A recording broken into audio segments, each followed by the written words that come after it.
पारंपरिक वाद्यावर थिरकले मुंबई नाका पोलीस ठाण्यातील अधिकारी आणि कर्मचारी। निमित्त होतं बाप्पांना निरोप देण्याचा।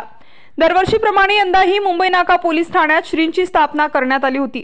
10व्या दिवशी पोलिसांना सर्वत्र बंदोबस्त असल्याने 8व्या दिवशीच पोलीस ठाण्यातील गणपती बाप्पाचे विसर्जन करण्यात आले। त्यानुसार रविवारी सायंकाळी मुंबई नाका पोलीस ठाण्यात सत्यनारायण पूजा ठेवण्यात आली होती। ढोल ताशांच्या गजरात पावसाच्या साक्षीने वाद्यांच्या ठेक्यावर ताल धरत मुंबई नाका पोलीस ठाण्याचे कर्मचारी थिरकले।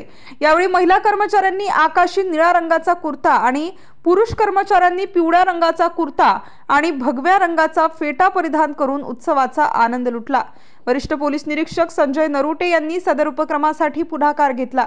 गणपती बाप्पा मोरया, पुढच्या वर्षी लवकर याची विसर्जनावेळी मनमुराद हाळी देत बाप्पांना वाजत गाजत ढोल ताशाच्या गजरात निरोप देण्यात आला।